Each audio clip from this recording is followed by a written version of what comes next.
So good afternoon. I am Anto Budiarjo. Welcome to Monday Live. This is something that we do every Monday at 3 p.m. Trying to figure out what is happening in the smart building space and where we are headed. Profiles of the panelists are listed on mondaylive.org. So check us out there. Reminder, the views expressed here are all personal and not of any company or organization, and do post questions and comments on the chat. Thank you, Steve. Just chatted. Welcome. And also the slide deck is also on the homepage of Monday Live, just in case you want to follow any of the news stuff that we've put up.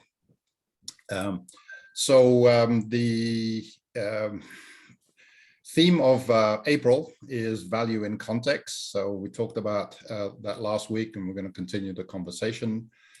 Our agenda today, our normal chit chat and news and trends, and then we talk about value in context.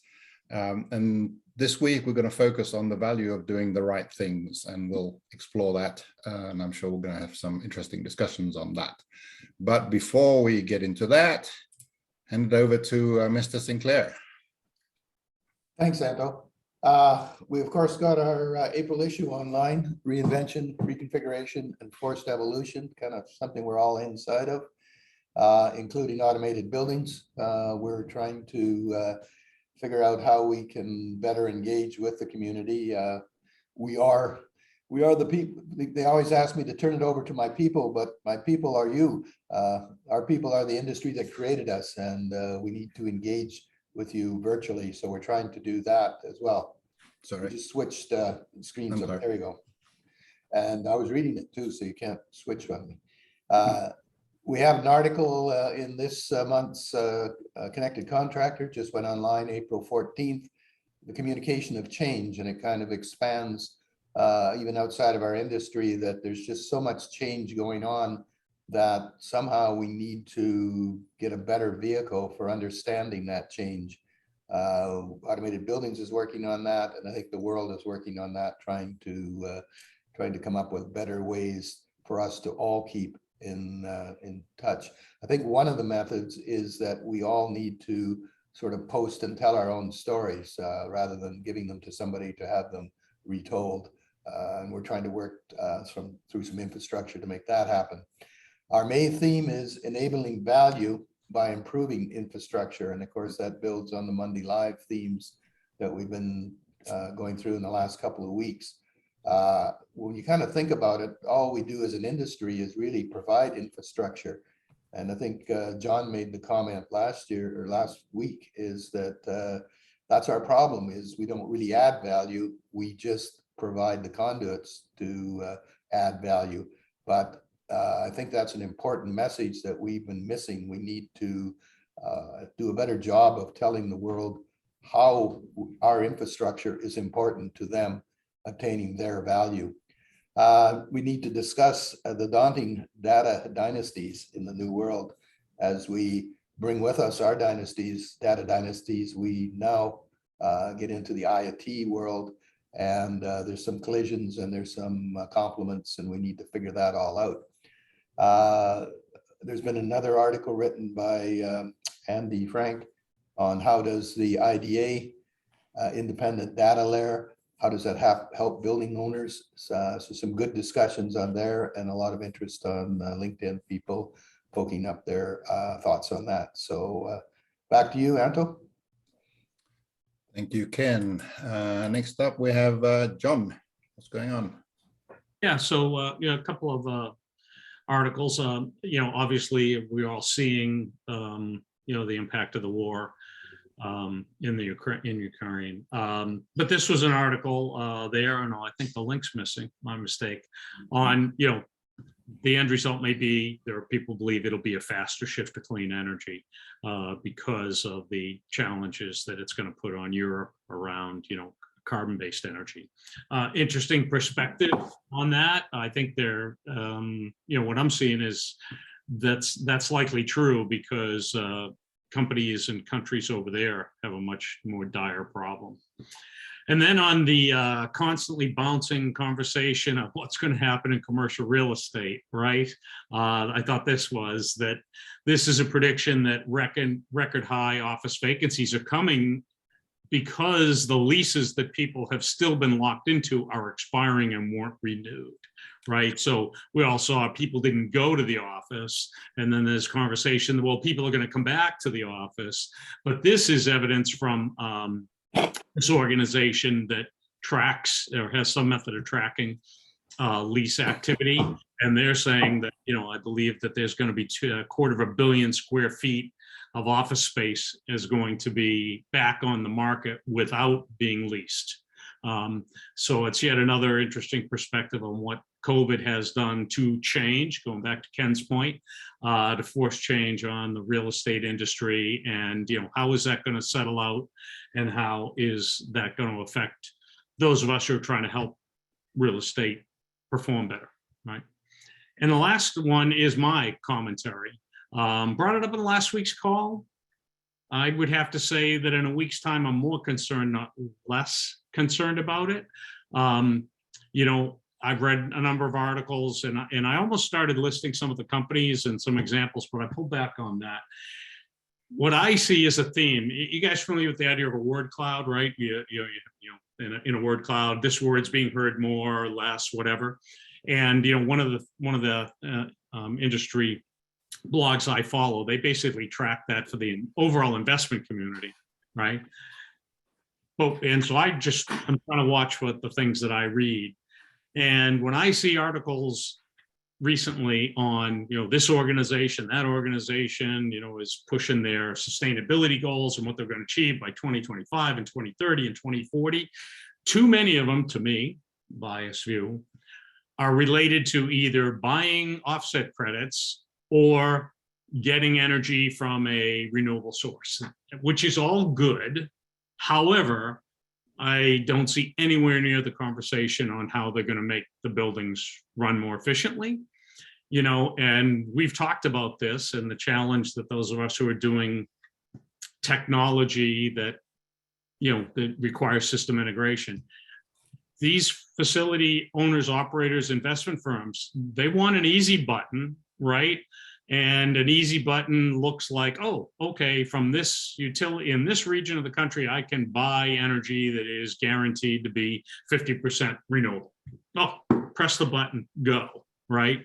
And we're on our way to achieving our goals. Now, the fact that the building will still waste 40% of that, renewable energy, we haven't got time for that, right? We're not focusing on it. So I asked the question again, where do we fit? How do we fit? And will this focus actually not bring the growth of the efficiency-driven facility industry forward? Long comment, but anyways, I'm seeing a trend there that I'm concerned about. Yeah, I think that's a little troublesome too, John. Are you seeing it? Are you seeing the articles where that's how they're solving their sustainability? It seems to be like a refocus sort of a thing where they're asking different questions now, right? Mm-hmm. Yeah, we've seen a little bit of that. Okay. So you're seeing it in your business, and I'm just looking at the articles I'm reading and the blog posts and stuff. Yeah, I mean, there's been a couple of conversations that were, around ESG, not necessarily what I would call real opportunities for implementing anything yet, early conversations, but they're not asking about the same traditional questions that we might get in terms of energy reduction or anything like that. Mm-hmm. I kind of thought that was odd at the minute that it happened. I didn't think of it until you just brought it up again. So, yeah. I'm going to go against both of you. I am seeing it a little bit differently. Not that I'm not seeing, John, what you pointed out, but those who are truly committed do realize that their buildings, their facilities are and must play a vital role.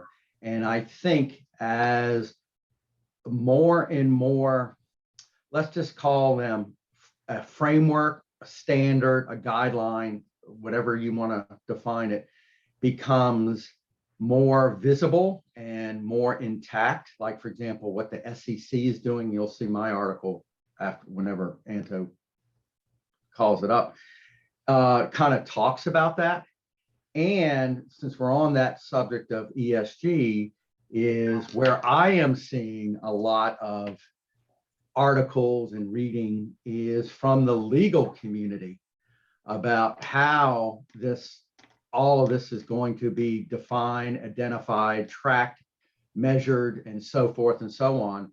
And what are the legal ramifications as a result of not meeting them or not properly reporting those. So I thought that's kind of interesting. And then just further to your article, John, here about the vacancies in the real estate. You guys will recall when we first started this journey and we were really focused on COVID and we were talking about real estate and all that kind of good stuff. And we brought up on one of our Monday Live conversations how existing facilities were going to change, and whether they be malls, offices change or whatever. And you know, what's interesting is I'm starting to see where existing facilities, especially malls, have been are being converted into other types of facilities and assets. And we talked about that early on. And I think we were just stabbing at the dark possibly, but that to me is starting to come true now. And which I find extremely, extremely interesting. So my brief comment on your comment, John, is that seems to line up with what we're talking about today, doing the right things, because what you're saying is people are actually not doing the right things. They're doing the wrong thing. So They're doing things. They're doing things, but they're just not doing the right thing. So maybe we can pick that up later. Okay. So moving on, Mark. Yeah, so again, this is, looking at the effect of what the SEC's proposed disclosure rules would really mean for real estate companies. And again, it's that guideline, it's that framework for reporting and things like that. So I kind of said that already, but it's a really good deep dive article that I think gives it an honest perspective on, the real estate industry and what probably will be expected and so forth and so on. Well, back to you. Hey, can I delay this further? And Mark, you and I are going to have a pitched battle today, it appears. So unfortunately, I read an interesting article today, which doesn't have a web link yet because it's part of what I get in my email, but afterwards they do that. Why the lobbyists are winning. How many of us on the call are part of the Chamber of Commerce? Anybody? Few of you are. Okay. The Chamber of Commerce is actually actively using your dollars to kill this rule. Okay. They are one of the loudest lobbyist organizations right now working against the proposed climate disclosure rule. Okay. Even while many of their members have teams who are working on sustainability, the other side of the hall is working to kill this rule. I hope to have a for you on this. Huh? Yeah. Why? Yeah, that was my question. What's the reason? What? Yeah. Because that's the mentality of the Chamber of Commerce. We don't want any regulation. Don't tell us what to do, even though there's another organization that is actively working on it. This is I wish I had a link for you today. Typically, I'll get a public link on this email shortly after it. But it's a really painful read about why the lobbyists are winning, killing Build Back Better, and going actively against the SEC proposal. Because I thought it was something to do with jobs or something. That's some angle, but interesting. Yeah. All right. So maybe you can find that out another week. I will get it to you as soon as I can. All right. Okay. So moving on, I came up with two things. The first one on the left here is an article about Juniper Research article that's come out that costs obviously $3,000 or something. So this is not a link to that.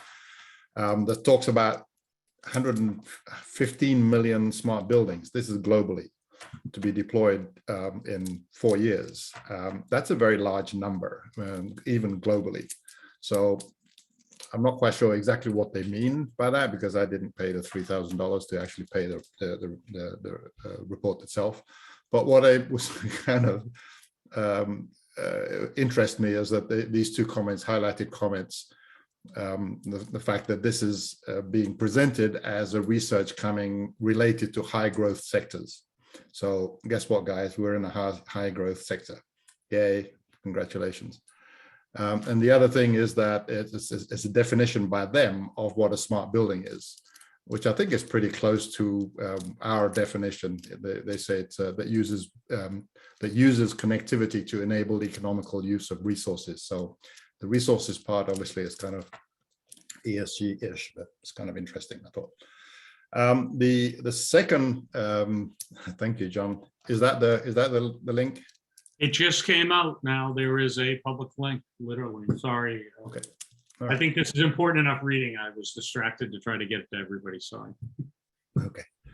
So the other piece is actually this this article from IoT Analytics. They actually come up with some interesting stuff lately, and I actually blew up this graphic because it's worth spending a few moments on.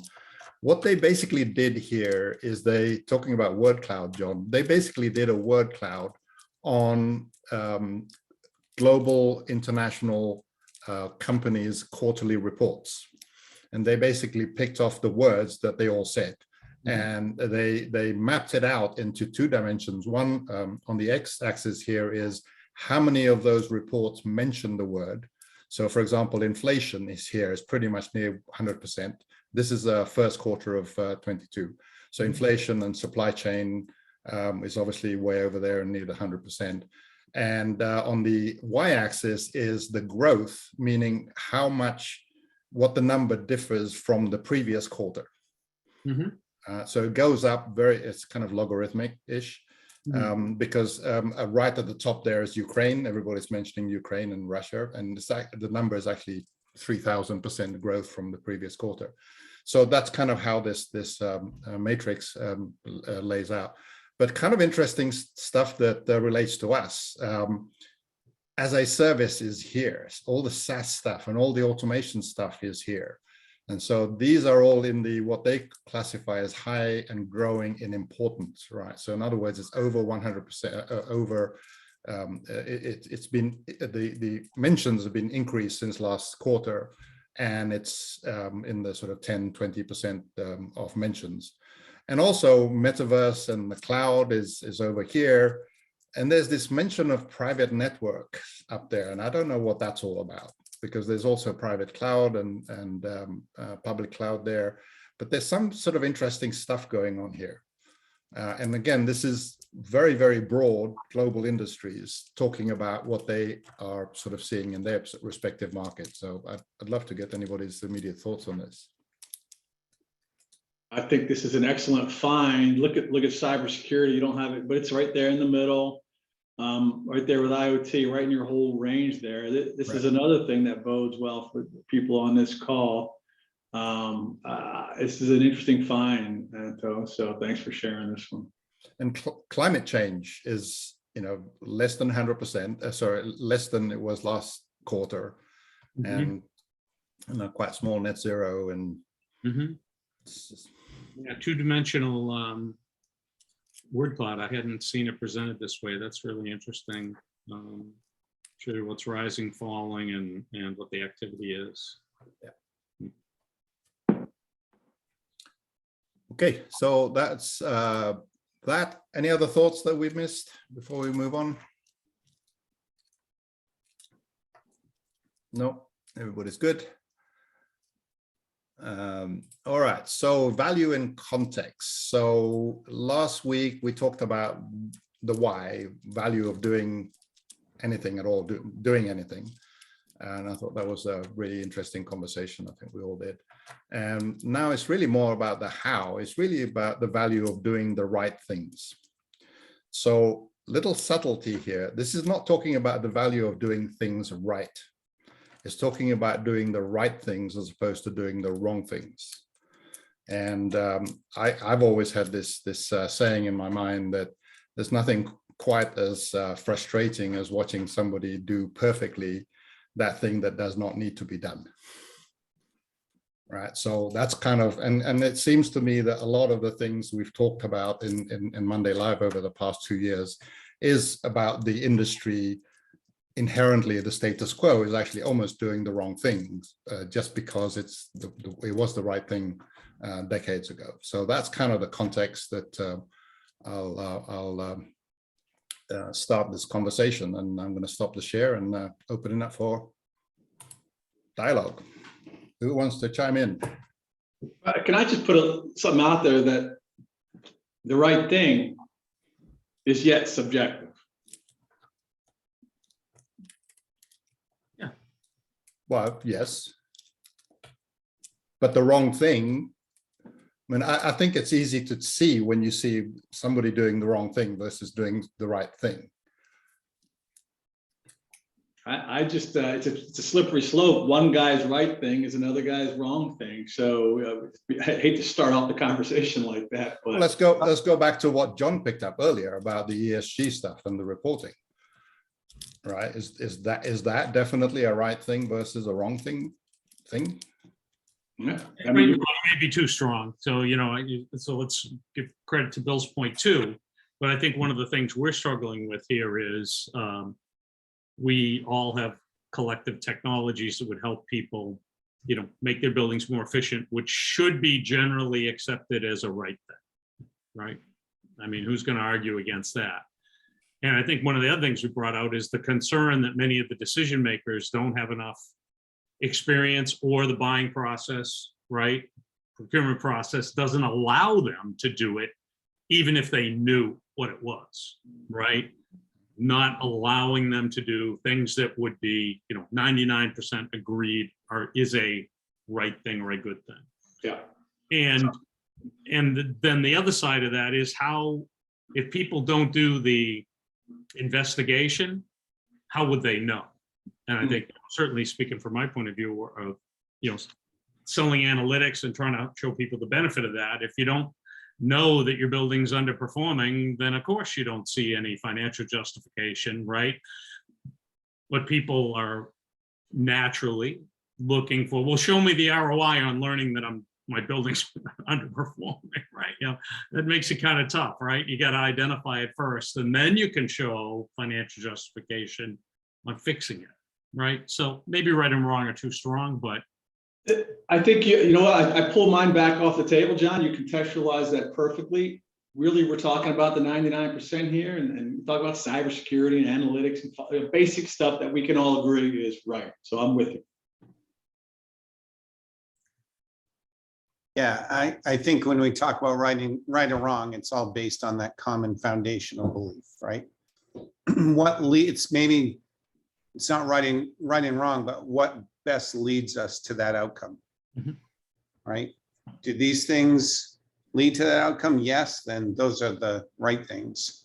Do these things lead to it? No, then those are the wrong things. Keep it simple. So without the objective, it becomes really vague. Yeah. Without what you're trying to do. Okay? Right. So clearly the objective is what, 116 million new smart buildings. Fine. I don't know. Is that the objective? Let's get it done. I think it could be higher.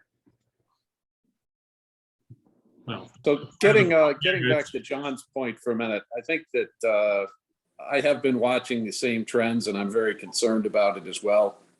And I think that when we, regardless of how we make choices about right or wrong, one of the problems we have is the ability to get to the decision makers.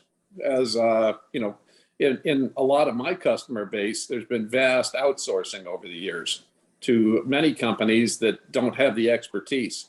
So even if somebody at the C level or sustainability level wanted to talk to somebody about what to do in their own buildings, they no longer have that expertise in-house anymore. And because of that outsourcing, it makes it very difficult. So some of the outsourced firms are very sophisticated and are also bringing those offerings, but many of them aren't. And there's basically no one left to talk to. But I'm very concerned about the problem and getting to the right business decision-making level, which I believe is that ESG level. And high-level consulting firms like the McKinseys, the Boston Consulting Groups, and the Bains are telling people what to do. And they don't seem to have the information that I think they should have about what we can offer.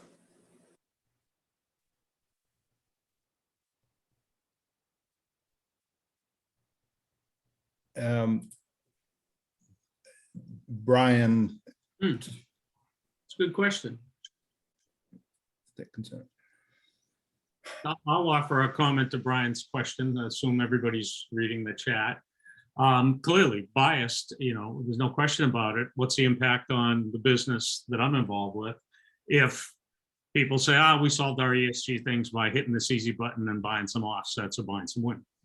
But believe it or not, I got into this industry right out of college because I did actually believe in saving energy. Started with a solar residential business that we started and stuff. So I believe, from my point of view, there is a higher level goal here that we need to do the right things for society. And if you do follow that link and read that, that's part of the commentary, is organizations that actually need these regulations to be in place so that they can meet their stated annual report goals, have another group in management that's funding the Chamber of Commerce to work against the regulations they need to meet their goals.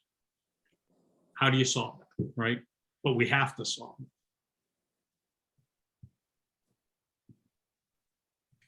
it. Any other sort of big thoughts on this whole theme?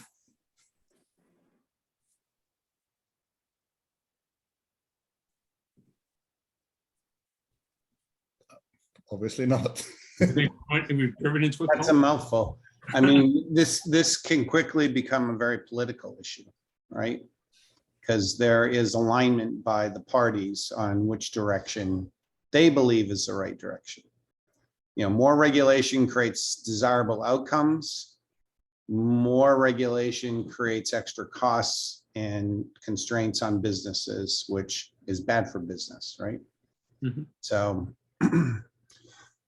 Yeah, I don't know.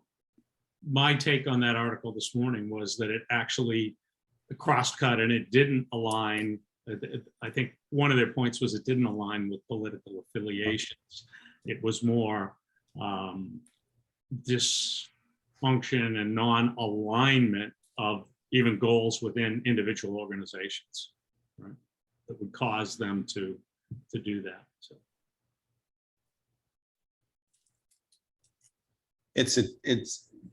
I mean, just at a high level, to me, it's a tricky situation because I'm not a real big fan of a lot of extra regulation in my business. At the same time, I know that the only way this industry is really going to change with any speed is if it's forced to do something like this. And so from that standpoint, I like that. But again, I'm not real strong on a lot of extra regulations on, businesses like that either. So that's a tough situation. So to go back to the topic and to ask, let's say, a different question, a little bit more tactical. Tagging, we've talked about tagging and semantic information about data. Is there any argument that you shouldn't tag? Would that be a wrong thing, or is tagging always the right thing? Is it as black and white? So there was a panel on this at the Niagara Summit. I happened to be on that panel, and some questions were like that were asked. So I want to paraphrase because there's a question like that. A system integrator said, "I don't understand the value of tagging. Why I should invest effort to do it." And you know what? Based on the way his project scope was written and what he bid to, and the scope of what he cared about and that he was engaged to care about, there wasn't. Because nowhere in his scope was there any concern that, oh, the data from that system should be easily used by other enterprise applications. That wasn't in his scope. And yet we're asking him to say, well, you ought to do a little bit to be a good guy. Do the tagging so it could be used for something that nobody told you about, didn't pay you about, and didn't even include in your scope. And I think this goes back to aligns with Jim's comments around procurement problems, right? They created a contract that limited the scope and didn't allow for, and this guy wasn't against it. He was asking, he was trying to understand, right? But he was in a way you could argue given a disincentive to spend 5 minutes on tagging when he set up his points, which he could have, would have been the easiest time to do it. Sorry, I was just gonna say that reminds me of two things. First, and I think I've mentioned that on here. The first time my wife told me she needed a cell phone, circa 1997-ish, I thought it was the dumbest idea I had ever heard. Why do we need anything like that, right? And now look at what we do with those. So you don't know, people don't know what they don't know in terms of what they can do with that information in that context that's getting added to that. And the other thing that comes to mind is a little bit of the field of dreams approach here, right? If you build it, they will come. I have found almost universally throughout a couple of decades of business, once you get a system in place that's expandable, can communicate, has some growth potential to it, people find ways to take advantage of that. People And take me- advantage in a good way. In a good way. Sorry, Jim.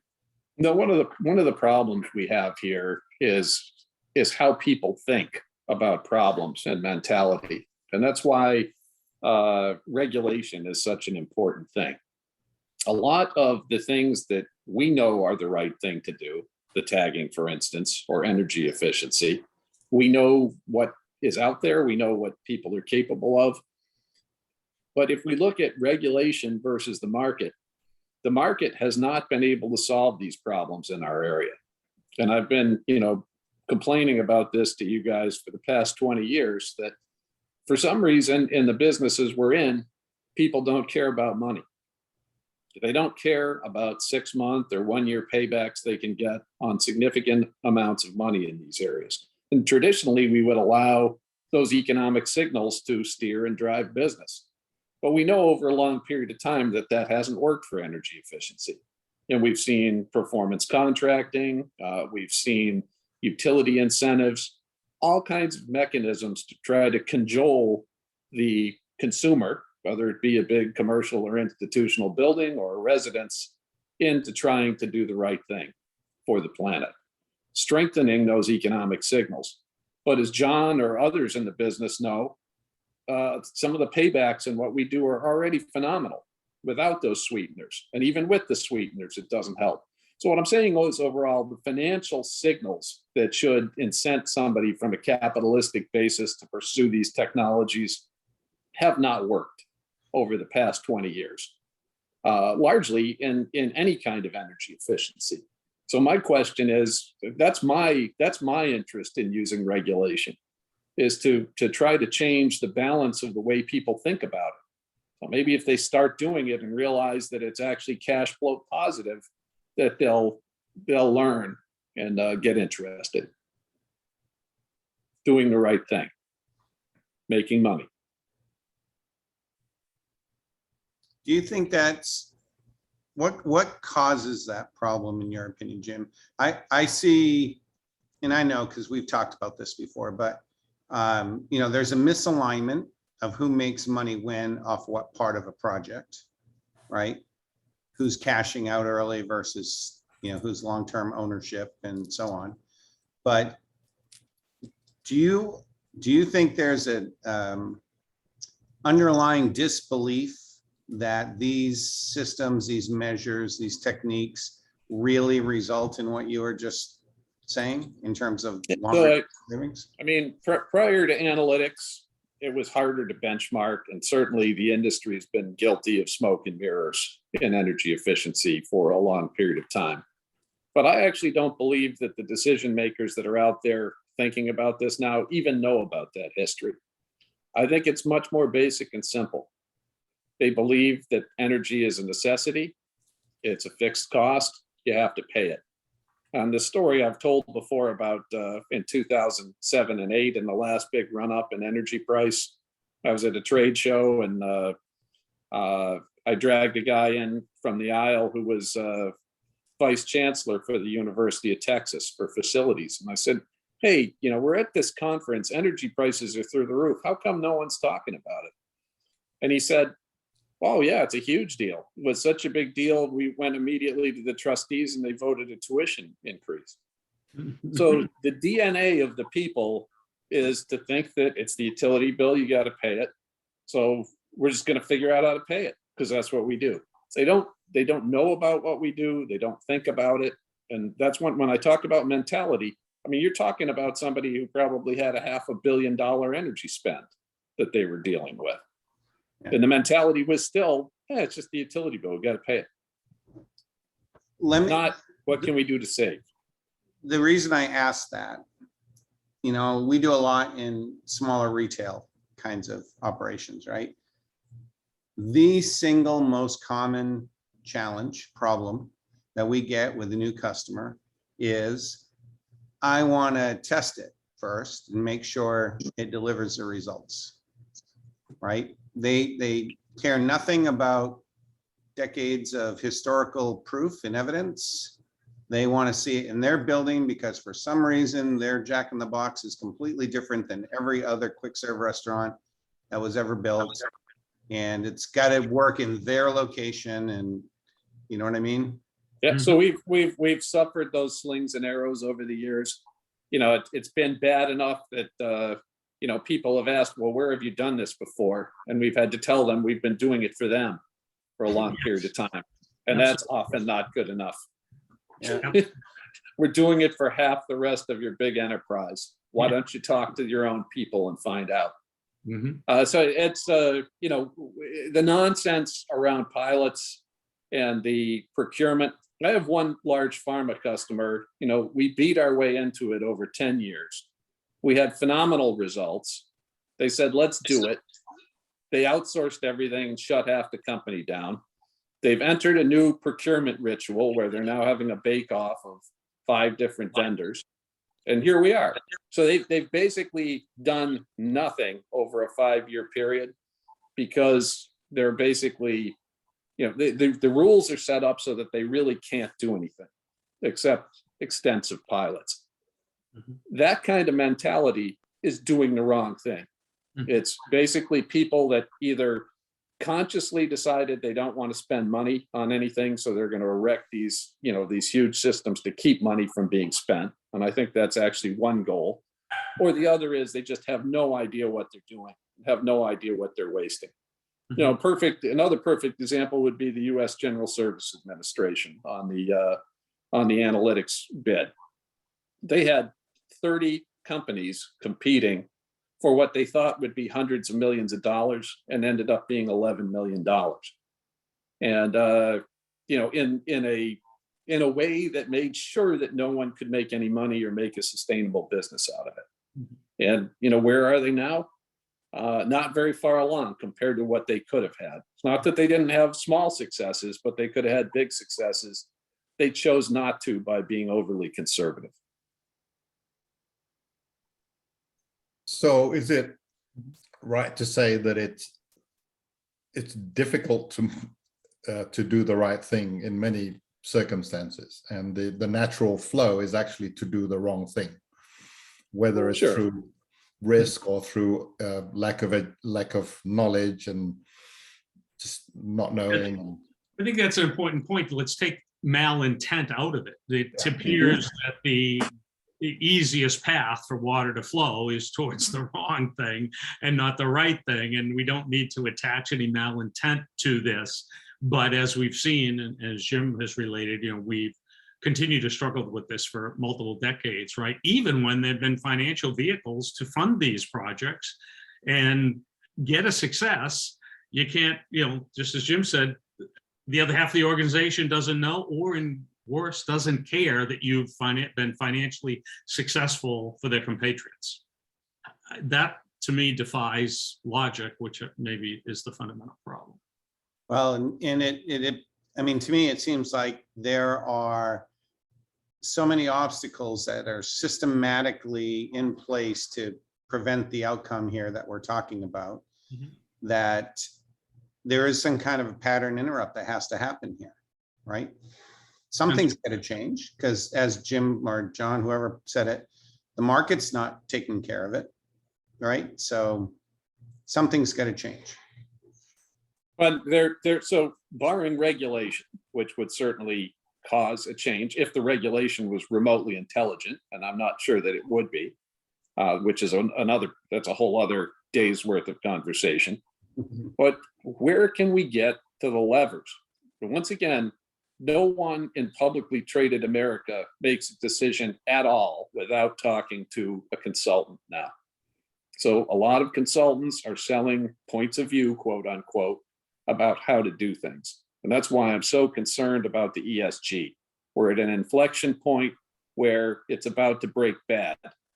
And, that's what John's worrying about. That's what I'm worrying about too. We need to get to that high level consulting area because, frankly, I think that these guys want to be the smartest guy in the room and they want to say the right thing. They just don't know it.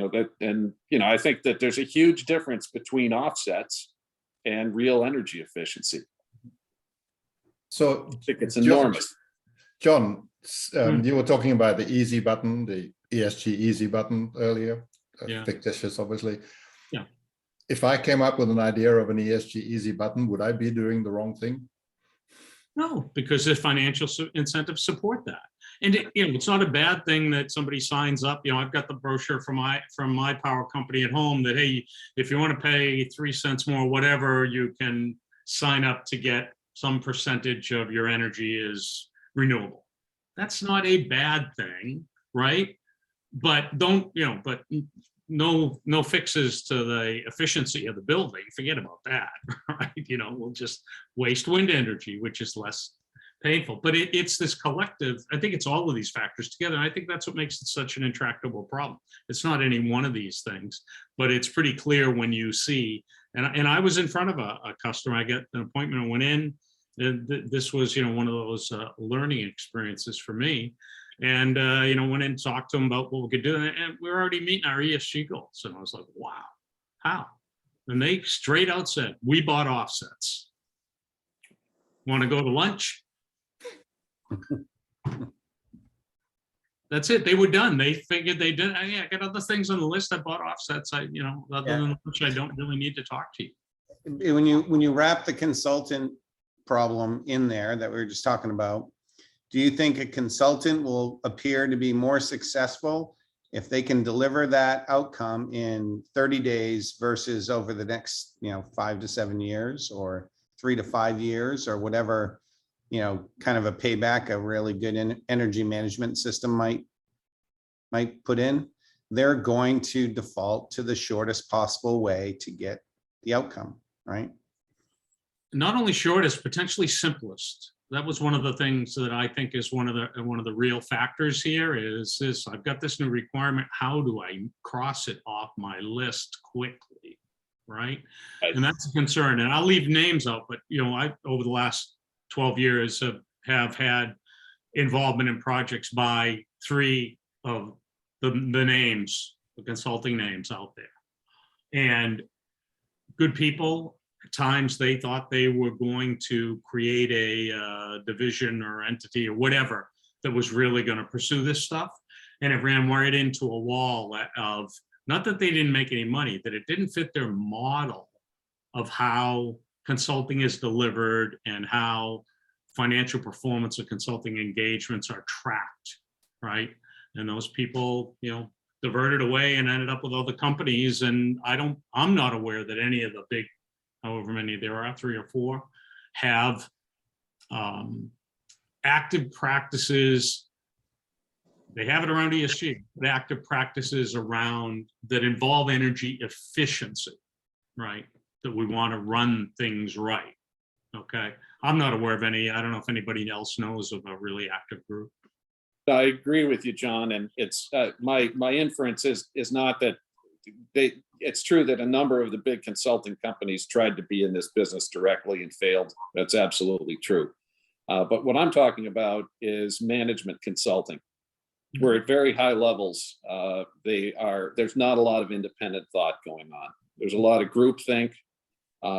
Consulting companies are effectively paid to breach confidentiality agreements. They're the pollinator bees that go from boardroom to boardroom, spreading these ideas. We need them spreading ideas that encourage energy efficiency rather than offsets. And there's a simple way to do this. Basically, call offsets out for what they are, which is almost a fraud some of the time. In a regulatory policy, don't make it okay to solve this problem using offsets. Solve the problem by solving the problem.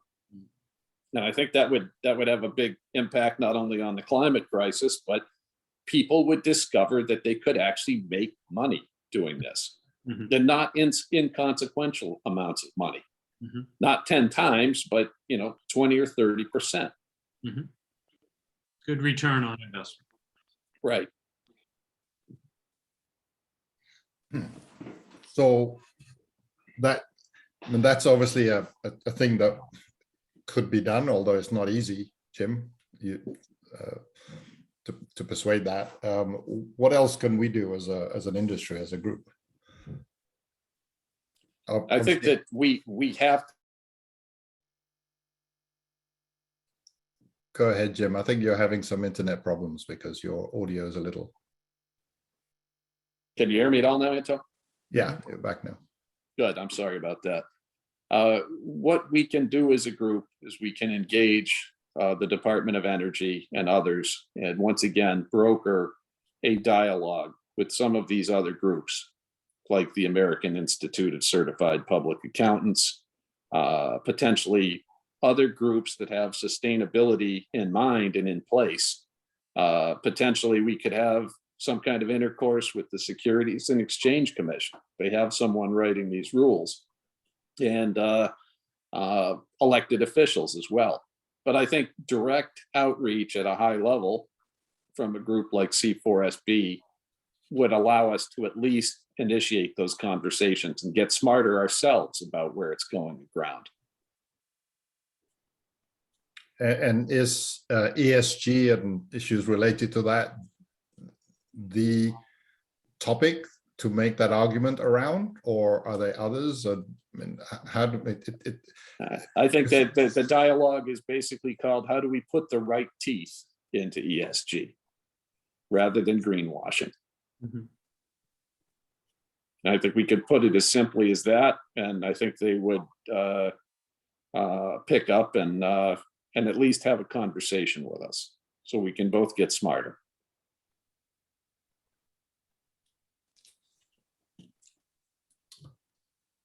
So Brian, you've been chiming in a bit. Do you want to come and join us and talk?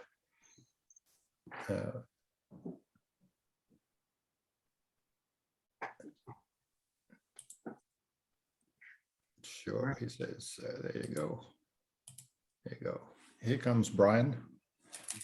Everybody should know Brian by now.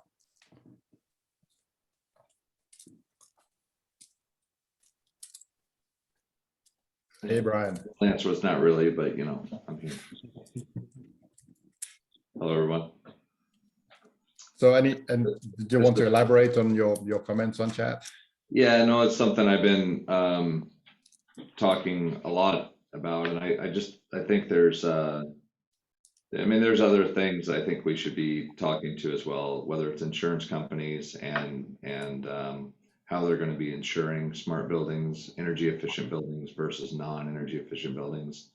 I think there's also I think there's a play in the investment community as well. I'm not sure yet. I haven't been able to put all the pieces together, but I've talked to several managers of large funds that are looking to put more money into energy efficient type facilities and companies because they believe that's the longer range big winner. But again, it's not, I wouldn't call that the mainstream investor. I'd call that more of somebody who's looking out to what's next.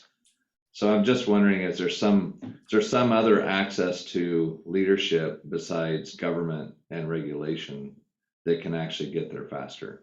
Because government and regulation typically will follow and trail by years, maybe decades to what we actually need to see it done. And if we do believe that energy efficiency in buildings, from a global standpoint is critical to meeting climate change outcomes, then we need to find a whole lot more proactive ways. And that was kind of what's leading to my comments is, are we making, because it's our industry and because it affects all of us, do we have some elevated sense of how important we are as it relates to the overall climate change message? Or are we really that important? And if we are, then how do we start getting that message out to the rest of the world in a much more streamlined and efficient way? Because today, we've talked about for years that our industry is little known. You certainly don't learn about it in college. And we have to train everybody from the ground up. And we're starting to see changes to that, where we're seeing data scientists and developers certainly entering our industry as more money has come in on the software side. But again, we're still seeing relatively slow adoption, I would say, in all of this technology. Even though there's lots of investment in it, we're not seeing just big booming, dollars coming out of all of these companies on the purchase side. We're seeing it on the investment side, but we're not seeing clients really buy at scale. So those are the I guess my general comments, and curious to get your guys' feedback on that.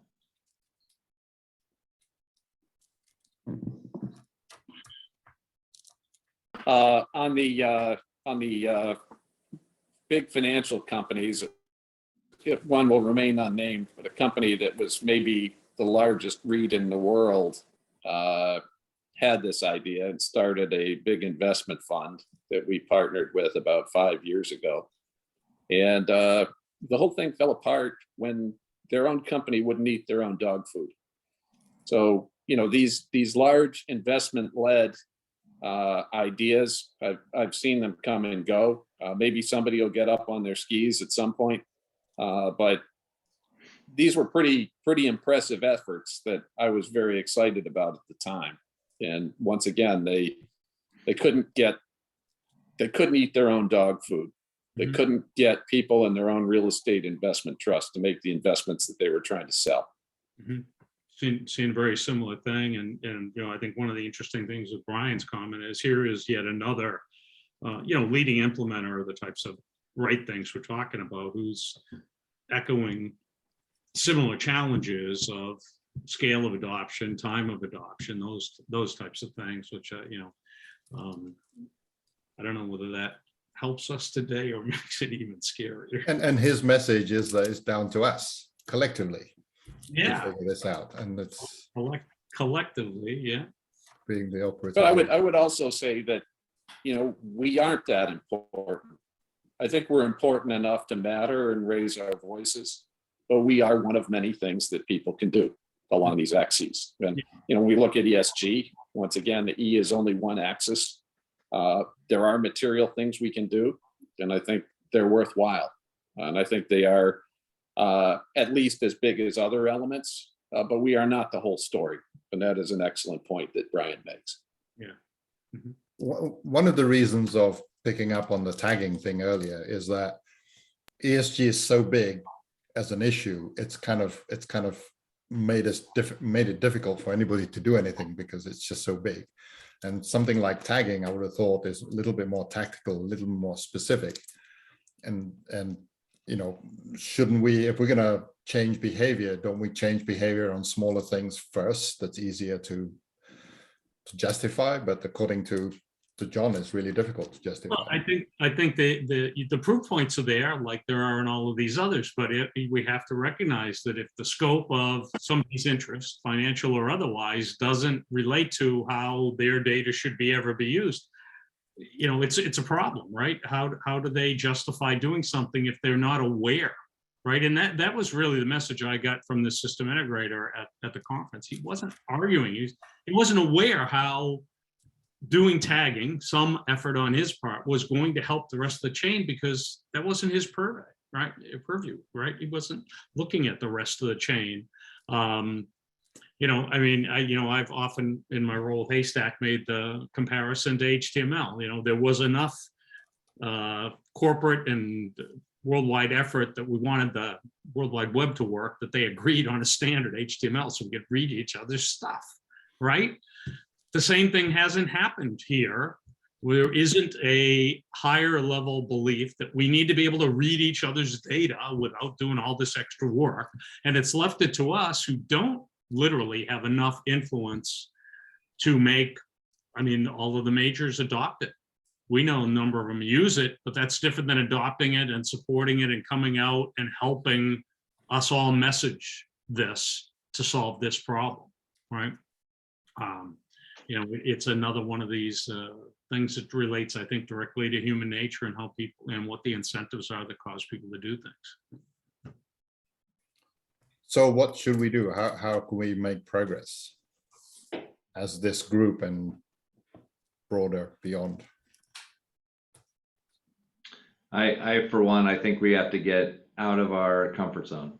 And I've seen a lot of people at the same conferences, and I know, we've been talking internally about, do we get to other conferences, and I hate to, knock on the ones that we always go to, but the ones we always go to have all of us sitting in there and we're talking to each other about the same things every year. And not enough of us are out at the others. And we justify that by saying there's so many conferences, we can't spend our lives in conferences, which is true. But maybe it means that we start to give up the ones that we're so comfortable in and start to put ourselves out there where we're not comfortable.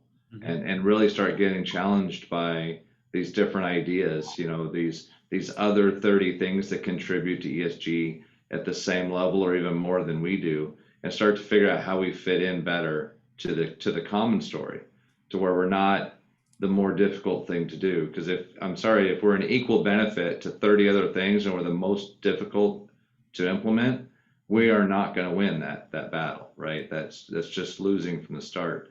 So I think there's a lot of things we have to do in order to make an impact, and it's going to make all of us a little bit uncomfortable to get there. So I think that's the work that needs to be done, and I think we need to do it, cohesively and together, but also separate, because we can't just move our meeting from one to the next and I'll show up at the same place at the same time again. It's going to be something that's going to take a little bit of time, but I still think it'd be faster than doing the legislation alone. I think that effort has to continue being done, but I do think that's a several year kind of investment on that front.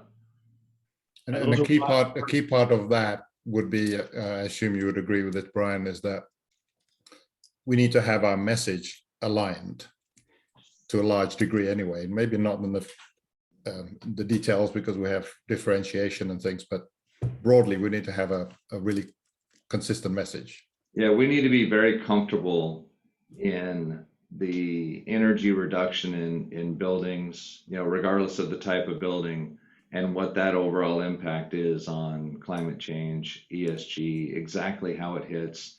On the data side, we need to be very confident and comfortable, how we're adding to the governance side of the reporting. So yeah, we have to be very consistent and cohesive on the value that we're bringing. And we also have to not scare everybody and say it's going to take you 6 to 9 months to implement this, and to see any value. A lot of times that's just too long. They need to see, value this quarter, not just this year.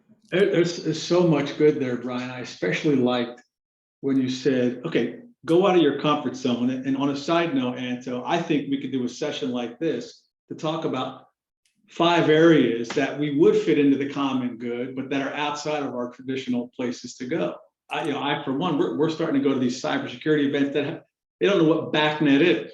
I mean, honestly, but we're trying to get out there and make a play. So I really like those words, right? And we could do some of that work here. Anybody else want to throw in a last comment as we wrap?